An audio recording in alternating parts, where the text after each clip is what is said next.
Tax Reform for Acceleration and Inclusion Act or TRAIN law is the new tax system proposed by the Bureau of Internal Revenue and approved by President Duterte, implemented on January 1, 2018 to comply in having an administrative feasibility and to be capable of efficient enforcement.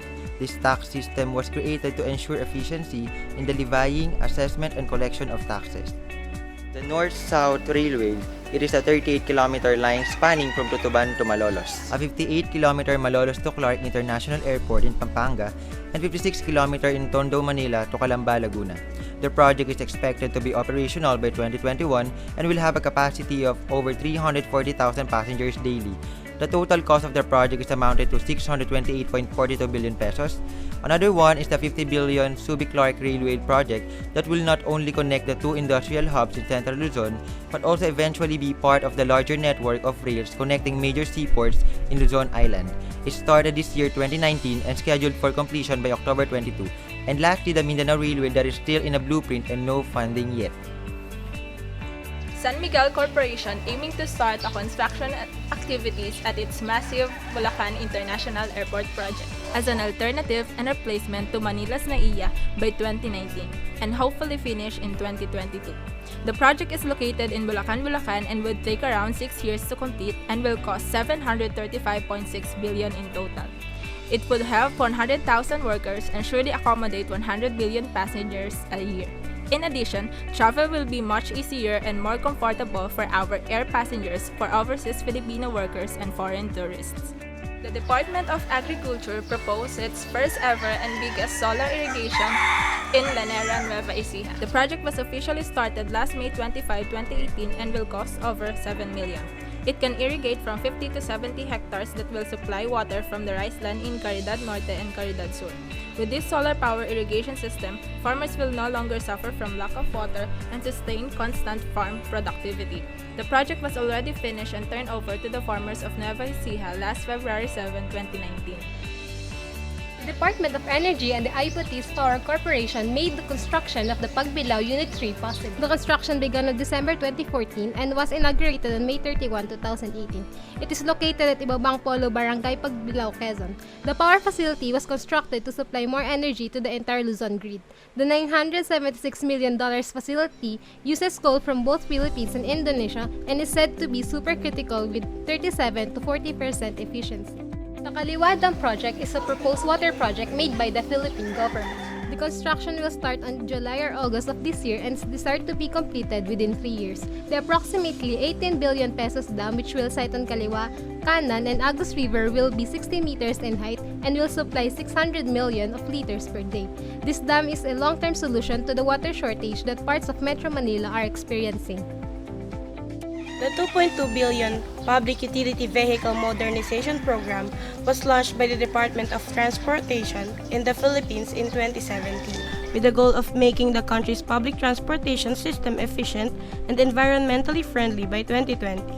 The program calls for the phasing out of PUVs that are at least 15 years old and replacing them with safer and more comfortable alternatives over the next 3 years.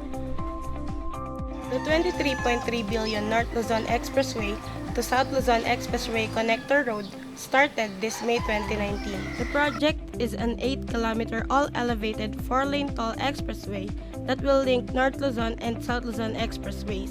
It could cut travel time between NLEX to SLEX from 2 hours to 20 minutes. The help of Metro Manila, Pacific Tollways Corporation, and DPWH, it is expected to be completed this December 2020. Metro Cebu Bus Transit System is a transportation system for Cebu City. Cebu City aims to provide improvability for people in Cebu City and provide a safer and environment-friendly mode of travel. It will also offer a more efficient travel in around Cebu City. It was formally planned in 2008 and being modified and finished last 2018 by DOTR. It had an initial budget of 10.6 billion but it ballooned to 16.9 billion to fund a 23-kilometer BRT corridor. The project is said to be done at the year of 2028. Leyte Tide Embankment Project is one of the infrastructure projects under the Duterte's administration Build Build Build program. It aims to protect 3,800 houses and establishments of Yolanda-affected areas in Tacloban, Palo, Tanawan from future similar storm surges and to prevent casualties. As of the moment, 25% of the project is being constructed and projected to finish at the year of 2022. Mega Manila Subway was proposed in the 2014 Metro Manila Dream Plan. This project is the headliner of the government under the Build Build Build program.